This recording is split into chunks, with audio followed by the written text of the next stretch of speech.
I find internet trends to be somewhat annoying. I mean, sometimes they're okay, but way too often a meme becomes so popular that it just gets driven into the ground. Take Momo for example.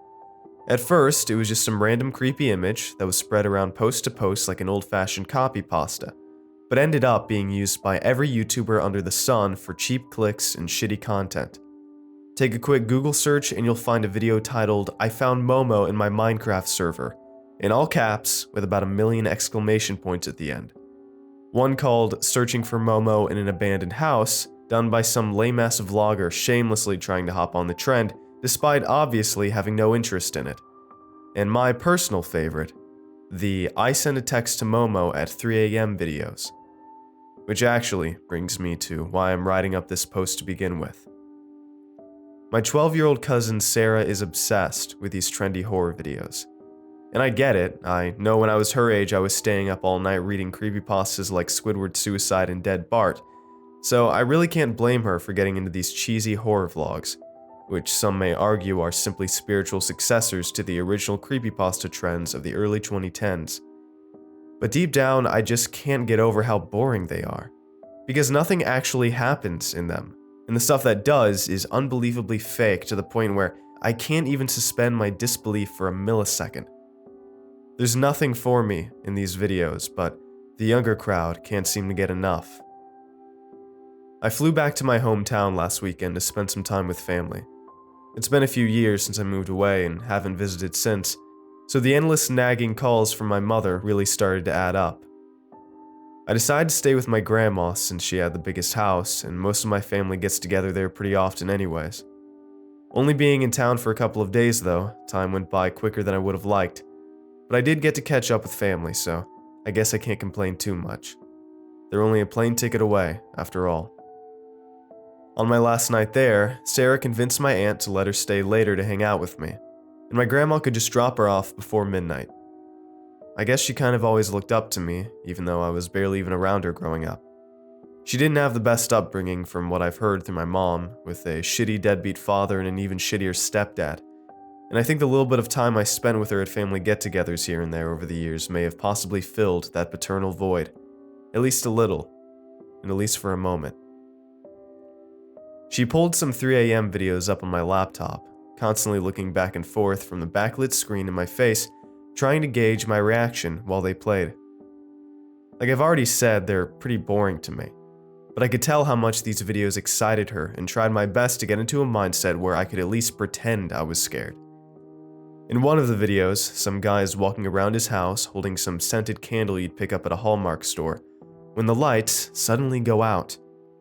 It's obvious that this event was staged, but Sarah's gaze immediately shot to mine, with a big grin of suspense plastered on her face. I raised my eyebrows and dropped my chin in response, so that I wouldn't roll my eyes instead. When the clock rolled around to 11:30, my grandma came outside on the patio where we were hanging out and said it was time to get her back home. I gave her a hug and told her to send me some more of those 3 a.m. videos, because I knew she loved showing them to me. I remember when I was her age excitedly reading creepypastas to my grandparents, who had much worse acting skills than I do. After watching them drive off down the old cracked and pothole-ridden country road, I walked back to the patio and sat down in the chair. I grabbed a pillow from the seat next to mine and put it behind my lower back, and leaned backwards to admire the stars. The moon was beautiful, maybe not quite full, but close enough. I tilted my head back down and looked at my screen.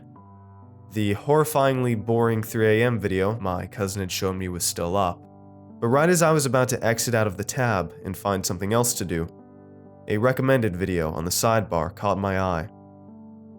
It was titled "My Final 3 a.m. Challenge" by some channel simply named Will, and the thumbnail showed nothing but pure blackness. But that's not really what sparked my curiosity the most. It was the fact that the video was over 14 hours long. I stared at that timestamp for a good few seconds, trying to figure out if I was seeing things correctly. But alas, I was. There's no mistaking that. My eyesight is perfect, with glasses at least, and so I clicked on the video to see if it was just a glitch on my watch page. When the page loaded, I could see that it was no glitch. It really was 14 hours long, or 14 hours, 32 minutes, and 53 seconds, to be exact. There was no description, no comments, and only 13 views. Does that make me the 13th viewer, or the 14th? I guess it doesn't matter. Anyways, I decided to try to satisfy my curiosity and click the play button. The video began with a shot of a dining room table in the middle of a small kitchen. The lights were on in the house, but I could see through the window above the sink that the sun had set long ago. On the table sat a piece of paper, a Sharpie, and an already lit wax candle. After a few seconds of nothing, a man, presumably Will, walked around from behind the camera and stood behind the table, in full view. If I had to guess, I'd say he's in his early 20s, but he didn't look good. The large, dark rings under his eyes said he's probably been having a difficult time sleeping lately, and the plain gray shirt he was wearing was stained and dirty, looking like it hadn't been washed in weeks. He looked into the camera and said, "Hello everyone. I don't really know how to begin this. I started this journey off as a fun little hobby, just something that interested me after watching all of those 3 a.m. challenge videos on YouTube. I thought maybe I could get into that genre and be a successful YouTuber. I didn't know going into it where it would take me or what it would cost. If I had known what was to come, I wouldn't have ever even opened an account on this website. Hell, I would have thrown my laptop against the pavement and smashed it with a sledgehammer. But I guess that's all in the past now. All that matters at this very moment is the fact that I did open this account. I did make 3 a.m. videos, and I did open doors I could have never imagined even existed." He leaned forward and, grabbing the camera, rotated it about 45 degrees to his right to reveal a wall covered from top to bottom with clocks of all kinds. Some were small, some were large, some were analog, some were digital, some looked brand new, and some looked 70 years old. But all of them were set to 2:56 a.m. I didn't count, but if I had to guess, I'd say there were at least 50 of them in view, and who knows how many more there were off camera. "I don't blame anyone for what happened to me," he continued off screen. "But I do have to wonder, why me? Why am I the only one who seems to have fallen into this godforsaken trap? I don't see any of the bigger YouTubers running into this shit. Maybe it's because I actually tried to be legitimate. Watching the videos that originally inspired me now makes me realize just how obviously fake they were.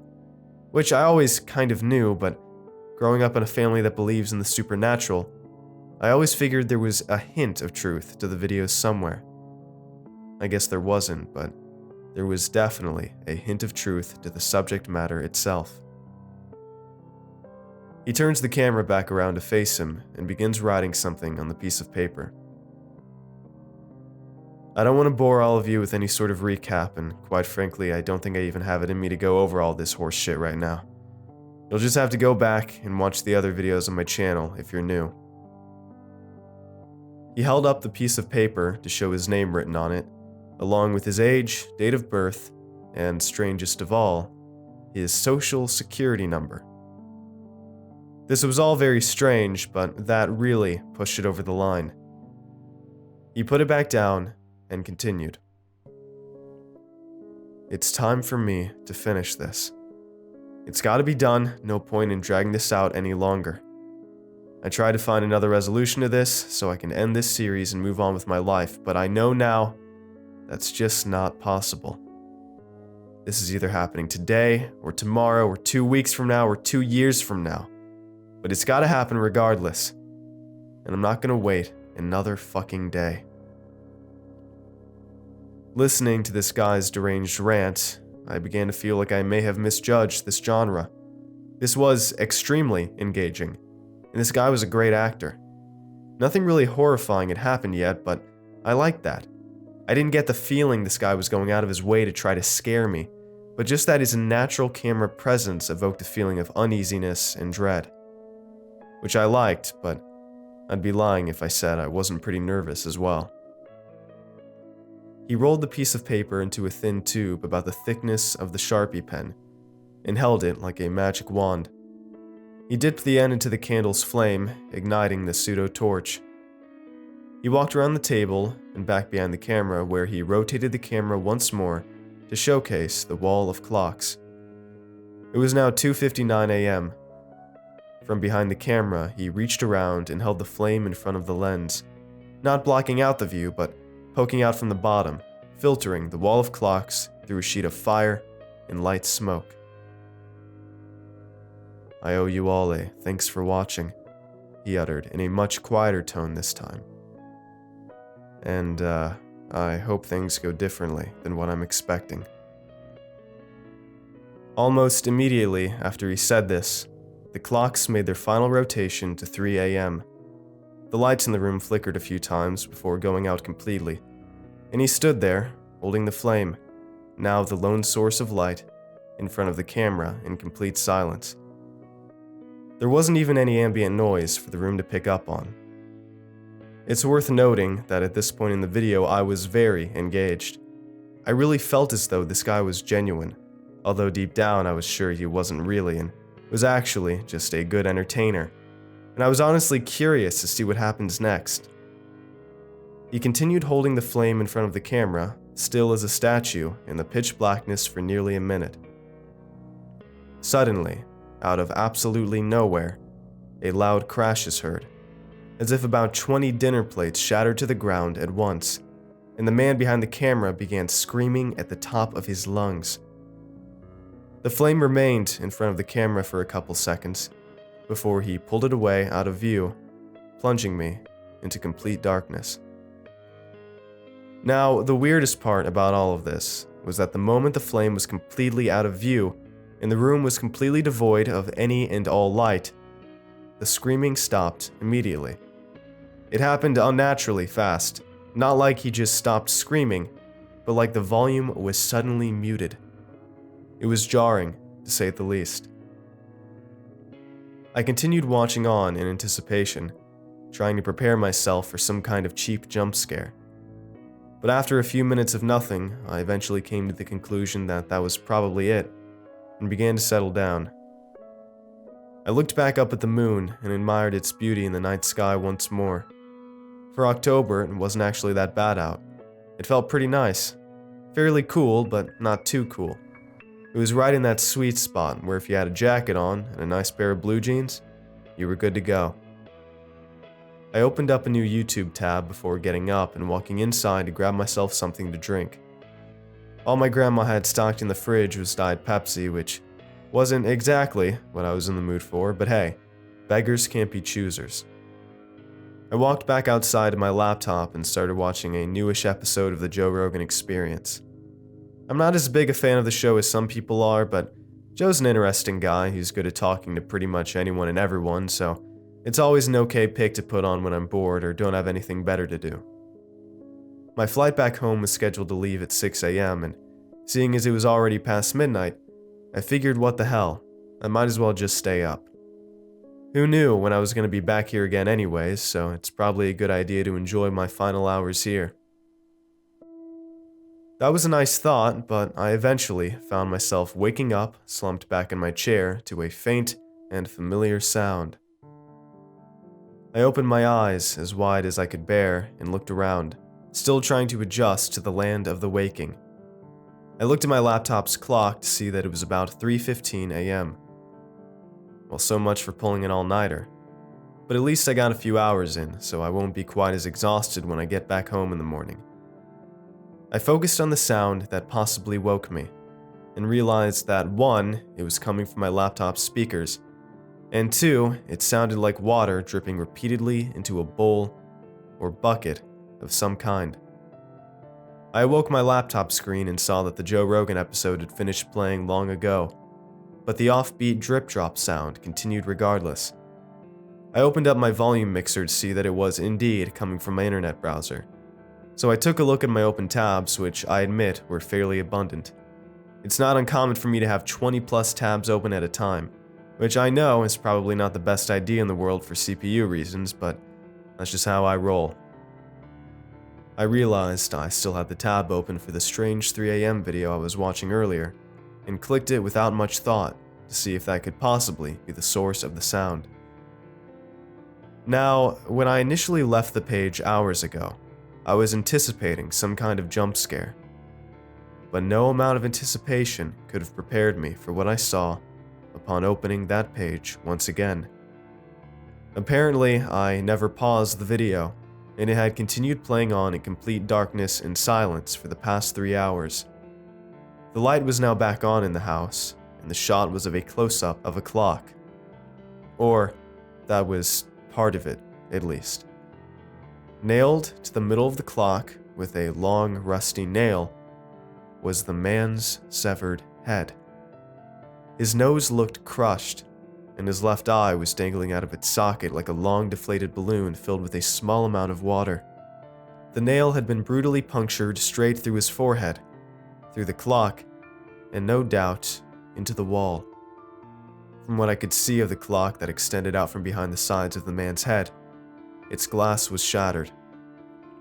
Blood was leaking out of his eye, his nose, his mouth, and the stump that used to be his neck, dripping lightly and effortlessly to the ground, or whatever was on the ground to catch it. I quickly covered my mouth to stifle a scream in absolute horror. The longer I looked at the horrible image, the more it looked as if the man was staring right back at me through the screen, with the one eye still in place. His mouth was frozen open in a disturbing, lifeless maw, and his expression was that of anxiety, fear, and shock. Similar to mine, but in a vastly different way. The shot was completely static, except for the droplets of blood that would trickle off of the cadaver's head every other second or so. After about 30 seconds, I had restrained myself enough to lower my hand, though my vision began to get hazy and I feared for a moment I was on the verge of passing out. I quickly turned the laptop around on the table in front of me and leaned forward, resting my elbows on my legs and holding my head up with my shaking hands. "It's just a video, it's just a video, it's all fake, it's just a video," I told myself repeatedly, even though I knew that was far too realistic to be fake.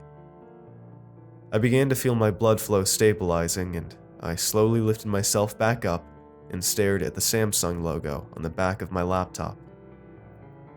I probably stayed in that position for a good minute or so, listening to the putrid drops from the man's stump fall into a puddle of red.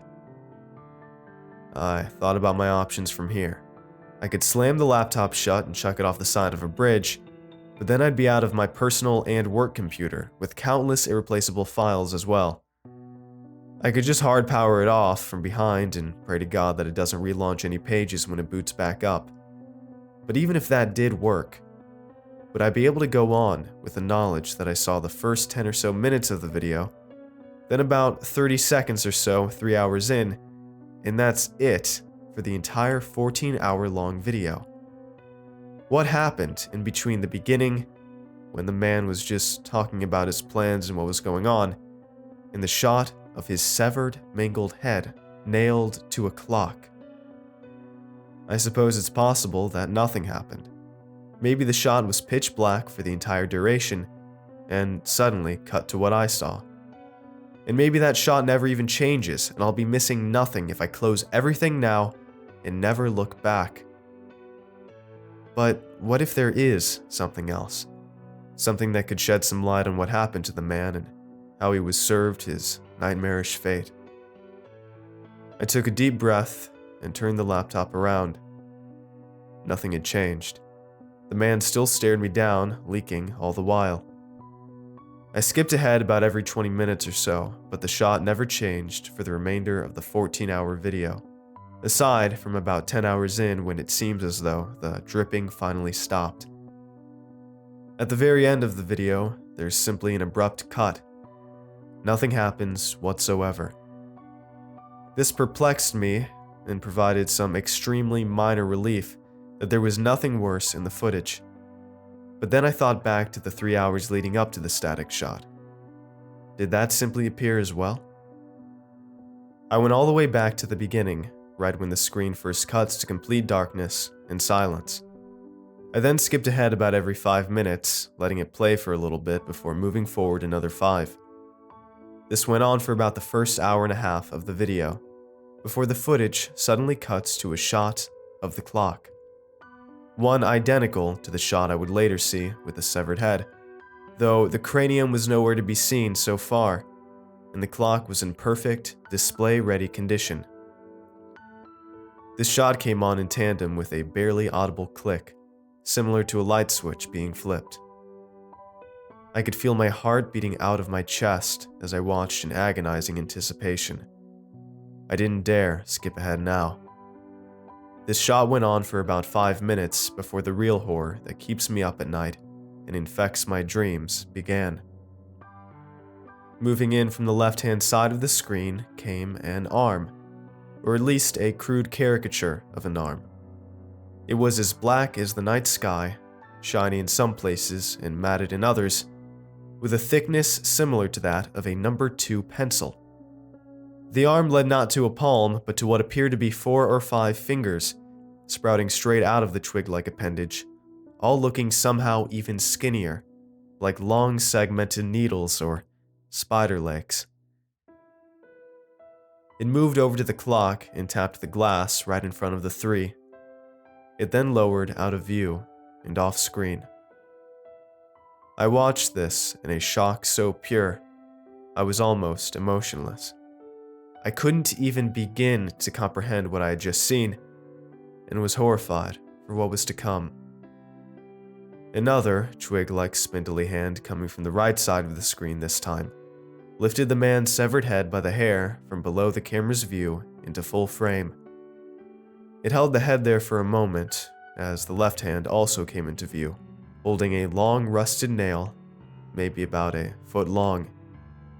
It was as if whatever this creature was standing behind the camera, just like where the man whose severed head is now in front of the camera once stood. The nail was not hammered into the skull, but was shoved in one quick fluid motion through its forehead, through the clock, and into the wall with a powerful force. The spider-like hands then slowly released both the head and the nail, and retreated off-screen to their respective corners. The footage took its final transformation when the arm from the left side of the screen quickly moved in, and with an unbelievably brutal punch, absolutely crushed the man's face, leaving his nose caved in and bleeding, and his left eye shot out of his skull. I couldn't believe an arm that looked so frail and weak could deliver a force so strong and so powerful. I skipped around a little bit to make sure I wasn't going to miss anything else, and then closed the laptop. I took out my phone to see it was about 4 a.m. I needed to start getting around to catch my flight at 6. I leaned back in my chair to gaze up at the moon one last time. It didn't fill me with awe or wonder like it did earlier. It somehow seemed somewhat sinister now. We live in a universe where it doesn't matter if you're sitting on your grandma's back porch drinking a Diet Pepsi, or if your body is being brutally mutilated by some thing. The moon still rises and sets regardless, and nature moves on. It doesn't care, and why should it? When I got home from the airport and took a horribly restless nap, I awoke with only one thing on my mind. I needed to go back to that guy's channel. I know what happened to him, I saw it with my own 2 eyes, but I don't know what the fuck that thing was or what led up to that point, and I needed answers. I took my laptop out of its case and opened it, typing in my password and maximizing my internet browser. The video was still up, and I noticed something I somehow hadn't picked up on before. The video had been uploaded on October 23rd, which was actually just yesterday. I tried to wrap my brain around the fact that I had stumbled across such a disturbing and bizarre video the exact day it was uploaded, but decided to click on the channel page before I could let myself get too distracted. The channel banner just said Will in Times New Roman in white on a black background, as did the page bio and, of course, the username. I went to his video page and was shocked to see that the only video currently on his channel was the 14-hour-long living nightmare I had experienced the previous night. All other videos had seemingly been purged, and I have no idea if they'll ever be back. My guess is that if they're gone right now, they were probably removed by whoever actually uploaded the one video I watched last night. And if that is the case, the ones that have been removed are almost definitely not coming back. I wish I had more answers, but at this point I just don't. I'm going to do some more digging, but I just want to put everything that has happened to me so far out there to see if anyone else has seen this video, or perhaps if anyone else has seen any of his previous videos that have now apparently been deleted. I'll update you guys soon on any new developments, if there are any. But if there aren't, and I can't find any new info on the channel or this video whatsoever, then take this post as a warning to never do any 3 AM rituals or challenges no matter what. I don't know specifically what that YouTuber did to meet the fate he met, so for now, you all just need to stay the hell away from that whole side of YouTube for your own safety. I wish I could right now as well, and I will as soon as I get to the bottom of what actually happened in the My Final 3 AM Challenge video uploaded by the channel Will. Wish me luck, guys, and I'll update you all as soon as possible.